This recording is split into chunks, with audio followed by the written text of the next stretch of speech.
And there you have it. That was Minister Godongwana, of course, addressing the National Assembly with regards to the medium-term budget statement. And of course, as you know, it has been a rocky atmosphere for us here since the GNU has taken place and since the national elections last year. We've had 3 budgets, well, attempted budgets, and of course, the final one was in May. And that is why today, on the 12th of November 2025, we have witnessed Minister Godongwana giving that address on the MTBPS. Now, we're still in studio with Mr. Holeni, our resident economist, who's going to give us some analysis on what the minister had to say. Did he solve the problems? Can we be excited about next year's budget?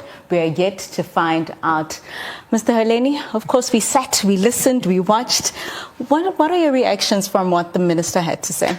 Look, I think one of the things that we must always give to Minister Godongwana is that he gets on to the point. Yes, he does explain, in terms of some of the cases, but very businesslike. And yes. I think, what he has covered in terms of the aspects of the MTBPS, which I think, it's still debatable because I feel it's a report back. But be that as it may, detailed, gave, a feedback with regards to aspects, which are crucial, where government, is going to spend money, where they've unlocked, blockages, if you look at the transport and logistics, energy, sector, because, energy is was one of the major constrainers of, economic growth. But, having solved the problem, we expect that, the economy should be growing at a much faster pace. He spoke about, the capacity of the state, which I think is very important. And in fact, I almost feel like, it's something that, the minister should have begun with, because the capacity of the state, with all the trillions which are being pronounced,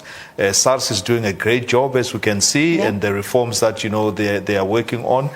So the allocation that they've been given, I think, of about 7.5 billion, is yielding, fruits. Yes, okay, an overrun of about, 20 billion with regards, to the collections. But, we expect that, in the outer years, or within the MTREF, they'll be able to deliver more. So in our estimates, we had estimated that, at least they should be giving us an overshoot of about 60 billion. If it's about 20 billion, you can see that, it's a third of what, the models were showing.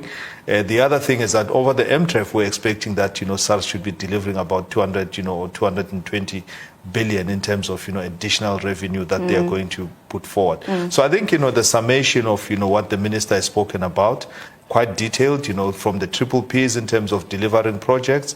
We can at least see a clear path from intention to implementation of what government is trying to do. Of course, the blockages that are within are the ones that need to be dealt with so that the procurement systems may kick into place, the resources that are required may kick into place, and so on. So, but overall, I think, business-like, a great report back. I still contend, with what the minister has said, because the policies, I think, is what we expect to see more out of, this midterm budget speech, that, moves, the needle in many ways. Now, talking about those policies, then what were your expectations? Because you say that it was more of a report back of this is what we said we would do and this is what we have done. So what are some of those policy expectations that you had? Look, I think the one that, was promised, and I think it's long overdue, in my view, the triple P revision, which is, to undertake, unsolicited projects, at a national level.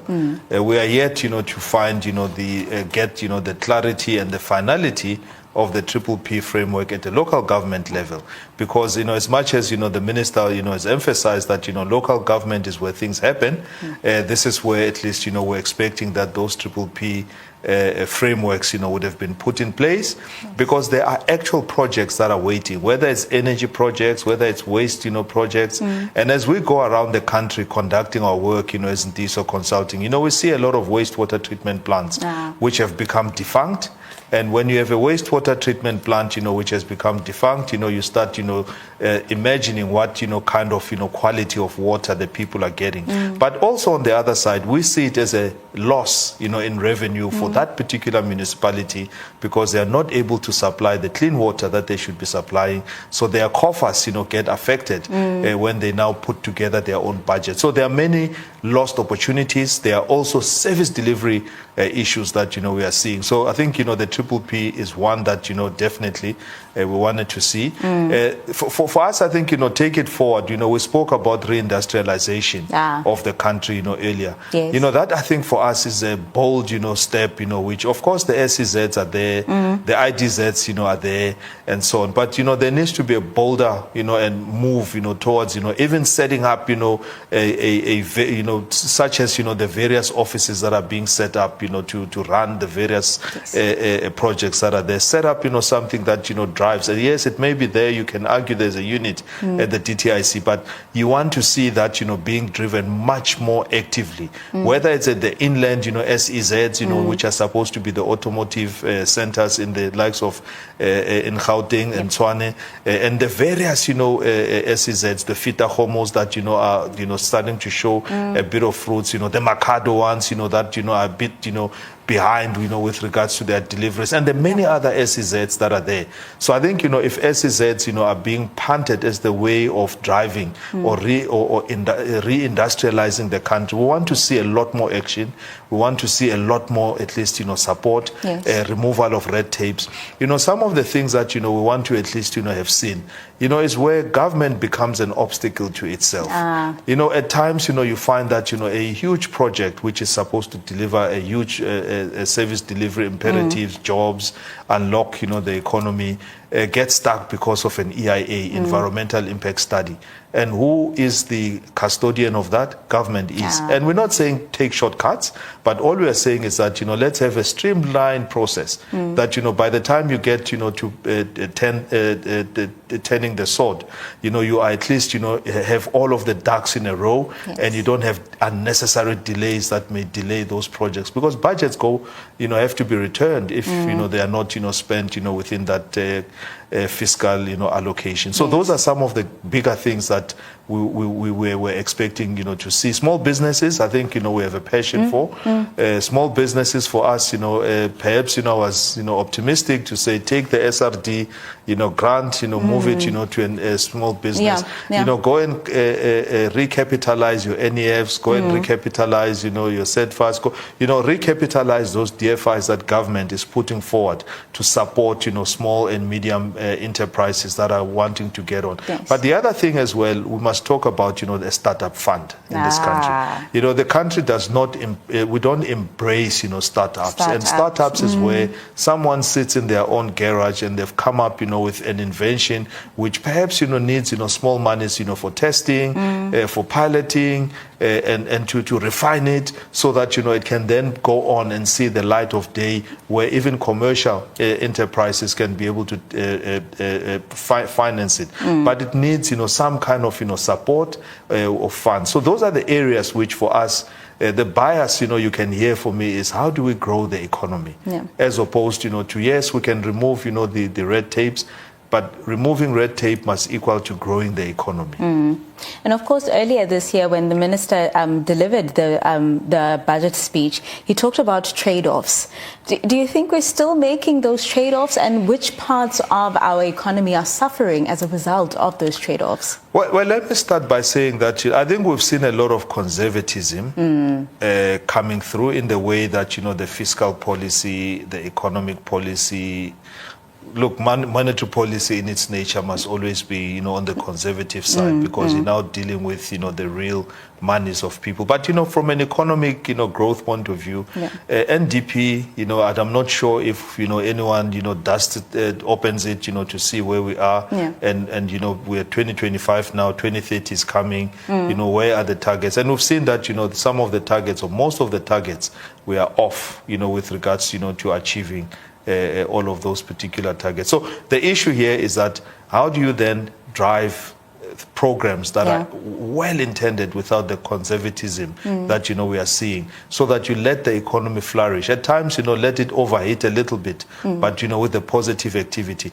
We'll take the likes of China to see what the likes of China have had to do to re-gear themselves, close themselves up. Of course, you'll argue that their economy in numbers is greater than where we are, but remember, our numbers as well must not just be South Africa. It must be Africa as a continent. With the Africa Free Continental Trade Agreement, that is in place, our numbers must always be counted, with the African continent to supply all of the various things that, African countries, still import, from European countries. And you'll be shocked at some of the items that, we have an opportunity and the capability to supply, from simple things of, bakeries and baking bread, simple things of, toothpicks, simple things of, so very, basic, bread and butter items, which we can be a provider to the continent. So I think that's where perhaps, as a country, when I say we're conservative, we're not thinking outside of our borders. We always are thinking about the problems that we have, and at times even missing the solutions that we should be implementing to solve those particular problems. And I mean, you speak of something, it's quite close to home, that we're not even thinking about trading the simplest of things with your African countries. In your view, what is the problem apart from not thinking broader? Do you think it's a red tape issue? What is the issue with South Africa making sure that we trade with African countries and not necessarily just looking at other countries? You have your European countries, Asia, and all the likes. Look, I think perhaps, I can hazard a guess because, of, the isolation that, we've suffered. South Africans, generally, we don't travel very well. Sure. We don't integrate, very well in terms of, the rest of the continent. We don't know the continent. We don't know the vast, size of the continent. We don't know the youth dividend, the human resources, in terms of, the skills that are resident in some of, the countries, the high levels of education that are sitting.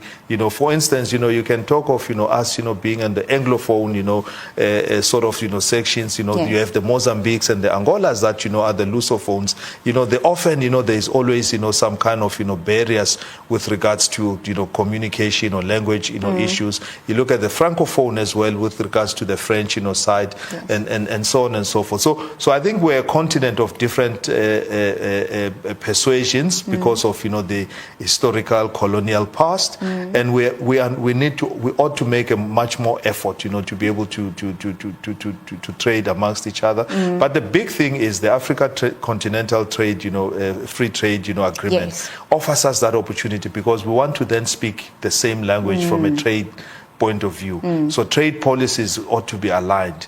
Economic policies, ought, to at least, chase, very similar goals where one country is chasing renewables, for instance, with regards, to install. Others must be looking at, how they supply the minerals that, goes into that. And others must be manufacturing the components that go into those, programs. So I think the whole thing of cooperation is still a huge factor from us, as African continent, and including us, as a country. We have a huge opportunity. We need to take advantage of that opportunity. Now, earlier you spoke about how your consultancy business has consulted many a times with municipalities, local municipalities. The last time here on Parliament TV, we had Local Government Week, and we were looking at some of the issues there. And of course, since the State of the Nation address, President Cyril Ramaphosa has emphasized the importance of ensuring that local governments are emphasized and that there's proper resources that are put into them to ensure that there's service delivery. From your perspective, what is the issue and the problem with local governments? Why isn't there proper service delivery, and why isn't there proper financial management within them? Look, I think we must start with, one of the policy proposals, which I think the minister could have broken ranks, but maybe I'm being optimistic. We still allocate about 9.7% to local government. So the assumption is that, the 90% the local municipalities must go and find, that money. The districts will get, obviously their equitable share or the grants that support them. The cities perhaps are much more well off because they have the industry behind, them. But the poor municipalities, in the far-flung areas of our country don't have the industry to go and find, the 90%. And very simply, it says, government is saying there's 10 cents, go and do with it, whatever you want to do, local government, but the 90 cents you're going to have to find yourselves. So I think, when you talk of service delivery in some of these places, there are dire, a shortage of resources. Yes. Alongside that, to attract the relevant skills and the requisite skills, the attorneys, the engineers, the finance people, becomes very difficult because, the kind of pay scales are not going to meet, the requirements of maybe someone who has worked, in a city before to move to a local municipality somewhere in the outskirts. So then you miss, the skills, attraction drive, because you don't get the right people. Then you get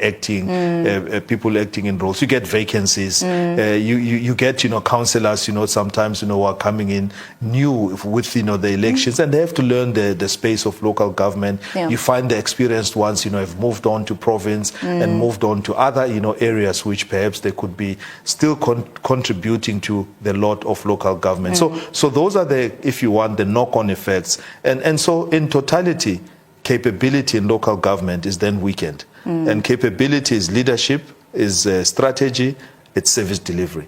So that is what it is. So if you weaken the leadership in terms of those that had built good experience, and you leave them to move wherever, whether it's political or if it's the technocrats, you have a problem. Where you don't follow a strategy. Yes, you'll argue you have an IDP. Some of the IDPs are still cut and paste. Okay, they are not tailor-made for some of those municipalities. And then service delivery, because service delivery is, you need different models for different areas. You need different resources for different areas.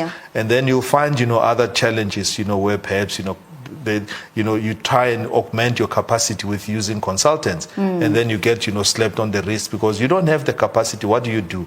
So you have, those, various, situations. So I think the model for local government, if we just address, the allocation of resources in financial, terms to municipalities, where perhaps, the minister should wake up and say, right, now I'm allocating you 30 cents.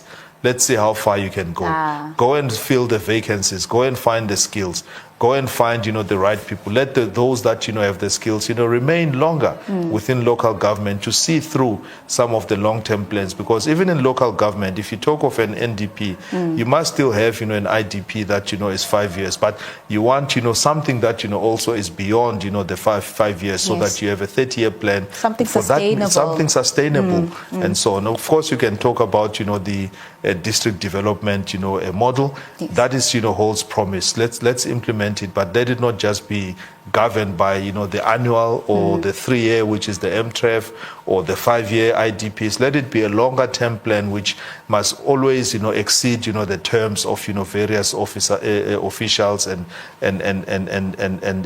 governments and administrations and so on, so that it becomes something that, drives the municipality and not just, a pet plan of the municipal manager or the new administration that comes in, but it becomes a plan that drives a sustainable development for that particular region. Of course, then, Mr. Holeni, at least so far this past year, we've had some good news, right? Eskom did say that for the first time they have a profit, right? And then also, when we talk about SARS, they did say that the revenue collection is a whole lot better now, right? Now, from your perspective, professionally, what is it that the minister can do differently to ensure that the change is felt on the ground, especially with addressing unemployment, ensuring that the economy grows, now that some of the biggest issues have been solved, like, for example, Eskom, which was it was a lot. And then now SARS that says now, look, we are collecting revenue now.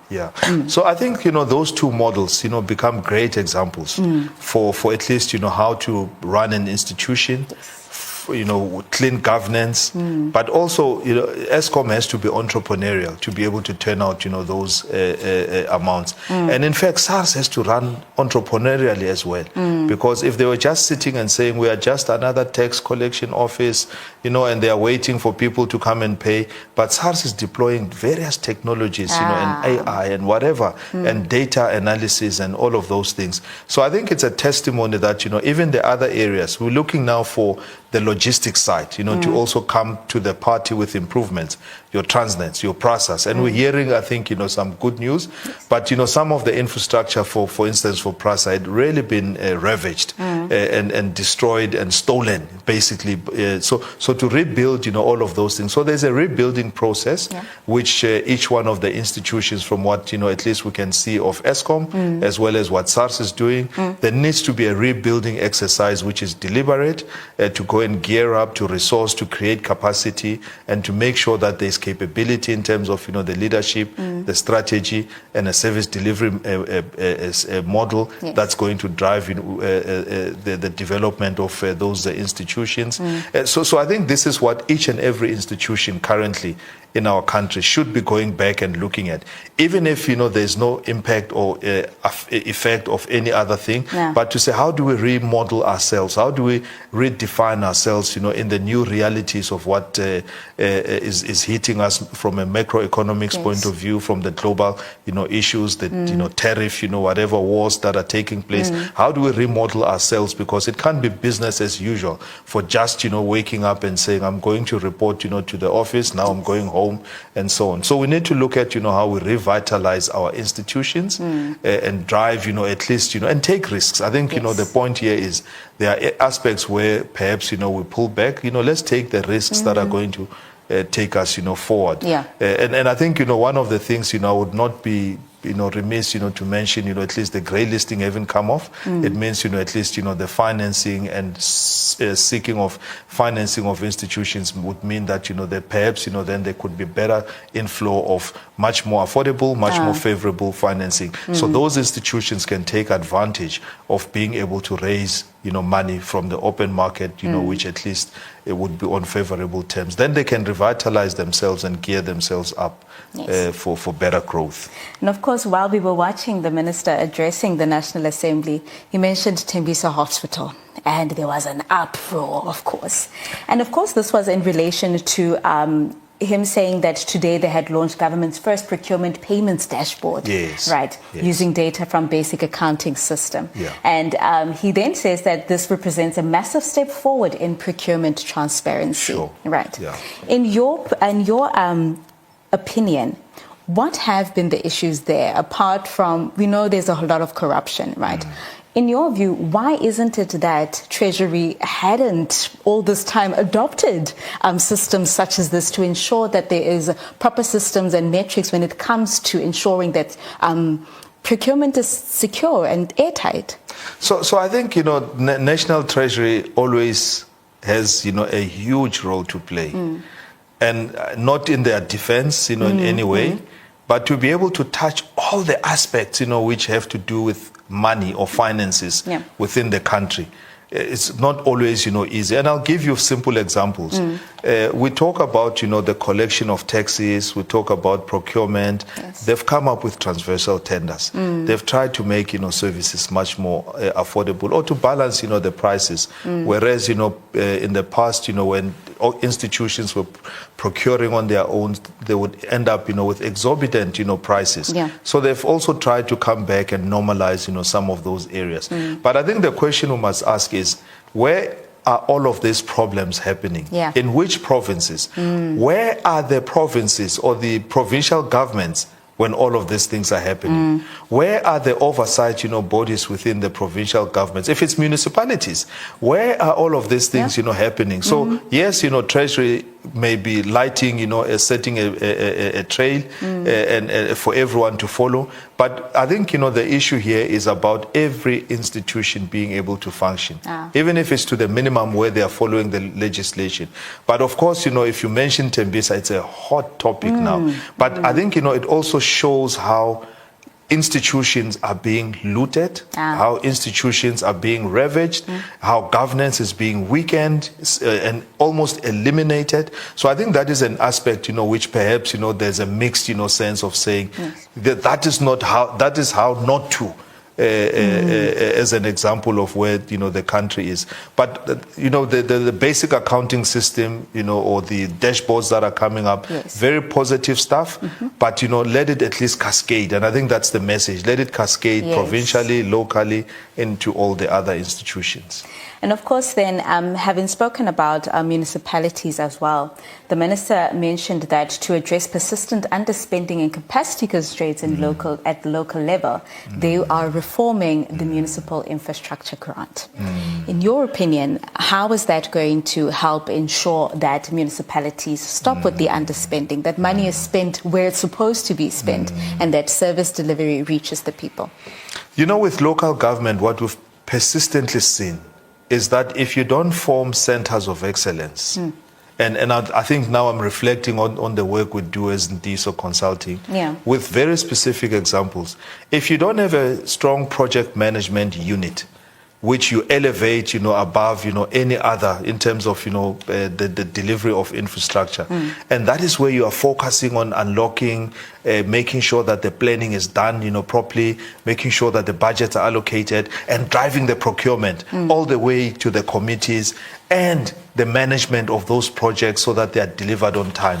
You then create a value chain. So those centers of excellence, we're talking about taking value chains, and where the value chain starts, and where it ends, you literally follow it, consistently, and you are, driving the results, and you are pushing. And if you have to seek, capacity externally, please seek capacity externally, because at the end of the day, it's about you delivering what will then deliver water, or what will deliver a road, or what will deliver a house, or and so on within there. So also in terms of the centers of excellence is what we believe that we must be supporting. We must be forming within the institutions. If it's a problem, for instance, of revenue, which we deal with quite a lot, we've seen the likes of City of Tshwane, lighting a blaze. Their numbers are different now. They have improved, quite significantly. And what's the answer?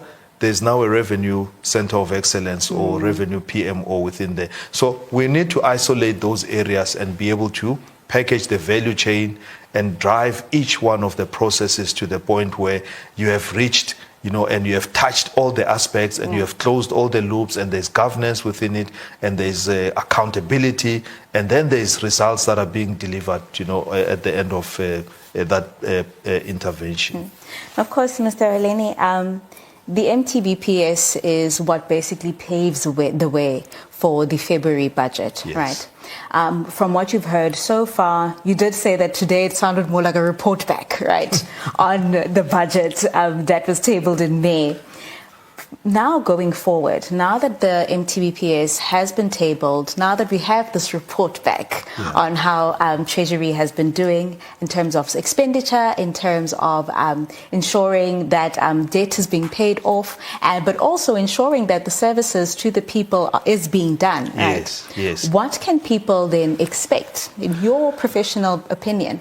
What can we expect for the February budget? Well, I think, the bases have been set. Triple Ps, are at least, being driven. I think the other aspect we must mention, water. Yes. Okay. And I think the minister also went to town as well, like he also does. Non-revenue water. I don't understand why, you call it non-revenue water. Dealing with, those aspects, of at least supporting water, because water is the next, area which, if we fail at supplying water to communities, it won't be like electricity where you can go and cut firewood, or you have other alternatives.